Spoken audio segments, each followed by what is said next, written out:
Hey everybody, I'm Natalie. I'm here to show you what to do over here at the compost at Julia's garden. So come on in.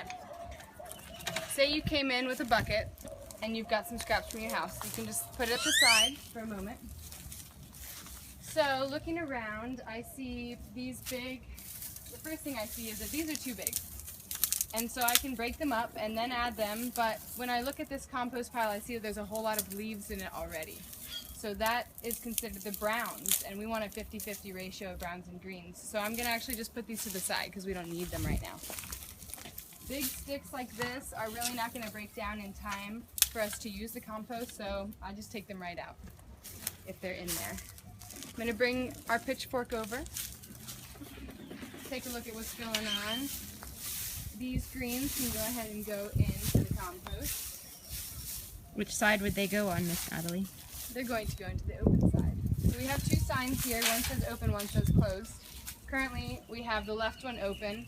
This one's been closed for maybe like a month or so now, because we want it to stop adding at a certain point so that it will do its thing and turn into compost and not continue to have raw food in it. So we're letting that one do its thing, and we're adding only to this bin currently. So what I'm going to do now is go ahead and empty the chicken bin, because everyone who's come before has added their scraps to this so that they can have a little bit of extra nutrients. As you can see underneath it, there's beautiful compost. Ooh. We want to get a lot more of that. So after we have it opened up, I'm going to go ahead and just turn it over, empty it out in here. Give it a good shake.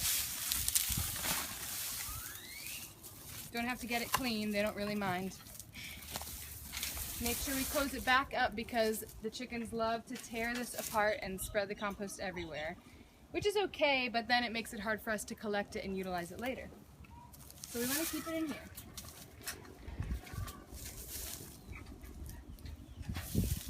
After we've emptied the chicken bin, I'll go ahead and put it back, and if I had brought my bucket, then I would empty it in there now, and they would be really happy to have some of it.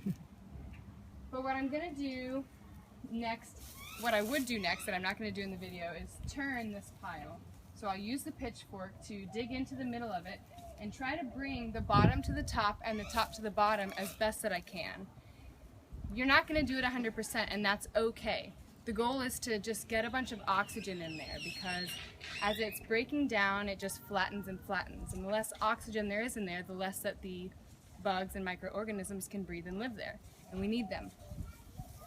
So just turn it the best that you can. The next step would be to go and grab the hose located behind the hay house. Which you can't really see in the picture, but most of us know that it's behind the hay house. And you pull it all the way over here, right? Pull it all the way over. If you'd rather fill a bucket up with water, because the hose is kind of a pain in the butt to pull all the way out here, I've done that before and that would be just fine. A 5-gallon bucket's worth, or 2 trips of halves so that it's not too heavy, is just fine to go ahead and water throughout this whole thing. We want it to stay moist, and especially since it's turning into our summer like spring, it's going to be really hot, so the water is going to evaporate quickly, and we'll need to add water to it weekly, if not more than that, if it's noticed to be extremely dry. Otherwise, the bugs will just leave, and they won't help us break down the compost anymore. So that's important, to keep it moist but not too wet. If it's starting to smell really, like there's a natural compost smell that's not super rancid, that is fine. But if it starts to smell really rancid, there's a good chance that it's too wet in there. And then it really just needs to be turned more thoroughly, which would mean pulling it out, getting the top to the bottom out here, and pushing it all back in, completely flipped so that the bottom can dry out a bunch. This pile that's in processing could use a good turn also. About once a week would be fine. Less than that would be fine too, maybe once every 2 weeks. Taking that off, giving it a good turn, and then watering it also is important, because even with the cover on, which is important to try to keep on since we're not messing with it that often, the moisture is going to leave it, and we need it to stay moist for the bugs. So after it's turned, you cover it back up. This one's turned, and we try to keep a good amount of dry leaves on top of the new stuff we've added, then you're pretty much done. Is there anything that we should be looking for in the compost that may not belong? Oh, there's a lot of things actually. Especially little stickers that are on all of your vegetables.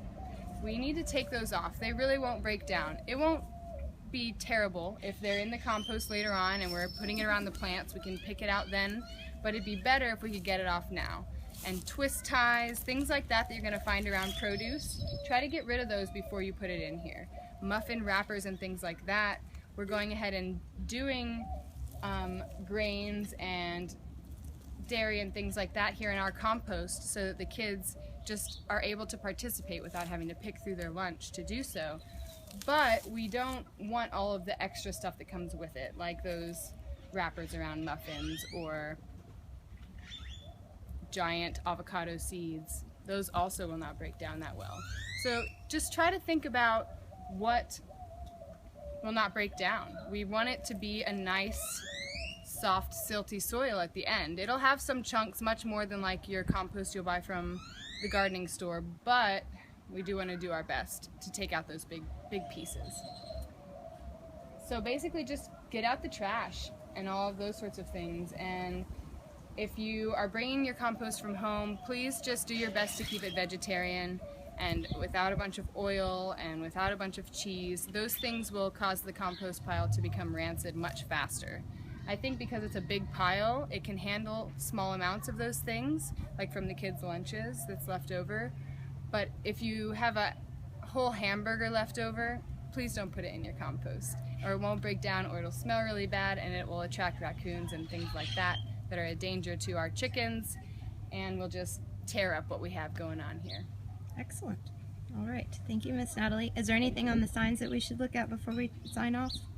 Or is it pretty self-explanatory? These are our signs in case you forget what you need to be doing here and what goes and does not go into the compost. The signs are located on the shed to the left of the compost. If you have any questions, feel free to reference them anytime. All right. Thank you. Thank you, Miss Natalie.